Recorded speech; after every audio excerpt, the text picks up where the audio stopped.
Did you guys know that in medieval time there were four holy prepuces at once? That's Jesus's foreskin, if you didn't know.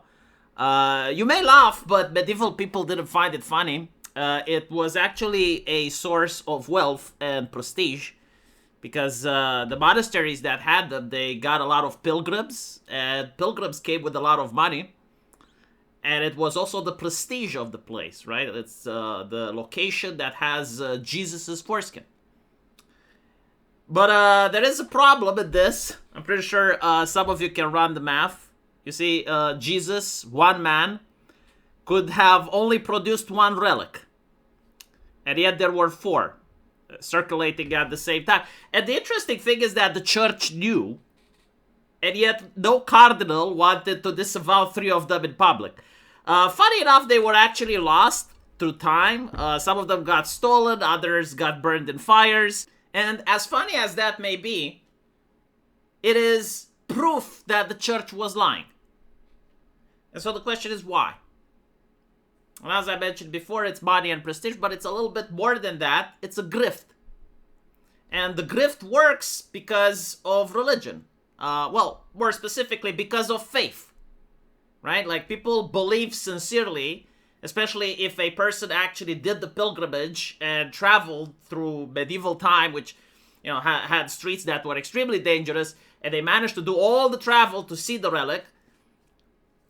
That person would be convinced that they saw the real relic. And so if you told them that it's a fake, they would get very angry. They would get very upset. And, of course, the clergy, the priests, they have authoritative say in it. You know, they were the medieval fact checkers of the time. You couldn't disagree with them. You know, if you confronted them with the evidence, they would call you a blasphemer. They would say that you're a non-believer. They had power over people. So why am I saying this? Why is it relevant? Well, it's relevant because we have a different religion today. It doesn't have a God. It doesn't have, Jesus, but it does have faith. It does have belief. And that thing is environmentalism, right? It's very performative in nature, but it's got its own blasphemy laws. Like, if you don't believe it, you're a conspiracy theorist. Most people don't understand a bit of science, but they have to take it by faith because the experts tell them to. And more importantly, you notice that the clergy behaves erratically. Like, for example, the politicians that are worried about climate change, they're taking private jets, they're having private yachts, and when they sit in the parliament, they have air conditioning. And that doesn't really make sense because they tell everyone else to not have air conditioning, to only take public transport, right? So, like, if you genuinely think that the world is ending, then surely, at least for your children, even if you're a politician, even if you're an elite, like, at least for your children, you'd start making sacrifices and at least you'd lead by example, but that's not what we're seeing. And more importantly, like, look, I understand that a police officer can be corrupt. I understand that a politician can be corrupt. But apparently scientists are above corruption. Like, climate scientists especially, they can never be corrupt. They can never be bought off. They only speak the truth. Which, fair enough, I generally don't know if they're right or not. But what I do know is that when I look at the stock market and when I look at finance, I don't see environmentalism making pretty much of a dent. Like, you'd think the houses that are close to the ocean, they would probably be the cheapest, or like banks wouldn't want anything to do with them because like they would be underwater in a couple of years. And then it's also like the interesting thing of noticing how the European Union has done a lot of effort and sacrificed its industry in order to fight global warming, while China has increased its coal production, has increased its industry. The United Kingdom, for example, is giving millions of tires in India, and the Indians burn them there. So I suppose, like, the UK isn't polluting, right? Like, the carbon emissions are down because, like, the tires are now shifted over. And so, like, you have these things that don't really make sense. And as I mentioned before, no cardinal wants to step up and disavow any of these in public. Now, the reason I even wanted to make this video is because I saw this 23 seconds clip on the internet where you can buy liquid laundry soap, which are in containers made of paper, right? So, like, you can actually save planet Earth. Yes, you. Like you can be that one human which is going to be responsible for saving planet Earth. Like, I'm sure the future generations are going to worship you like a god, you know, because, like, I, for one, like, if I knew that my grandfather saved planet Earth, like, I would definitely, you know, have an altar in his name, probably a statue.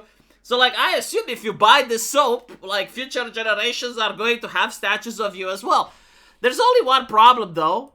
As this person points out, if you actually look inside, you notice that it's plastic, right?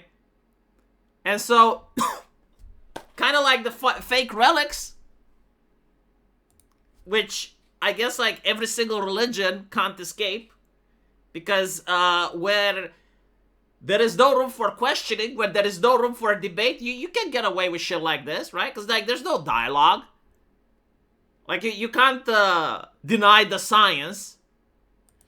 And it's not just this, you know. I remember, like, during the pandemic, all of a sudden, plastic stopped being a problem.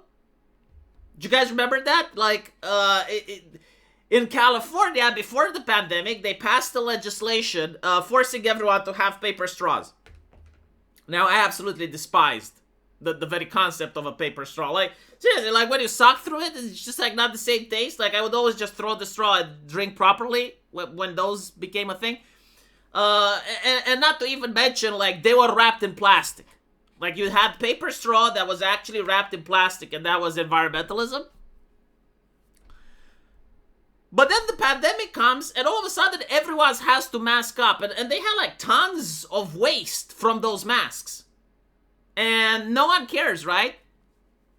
And so you gotta wonder, like, wait, isn't this a little bit of a grift? Like you don't really need to understand the science to actually start questioning what the fuck is going on.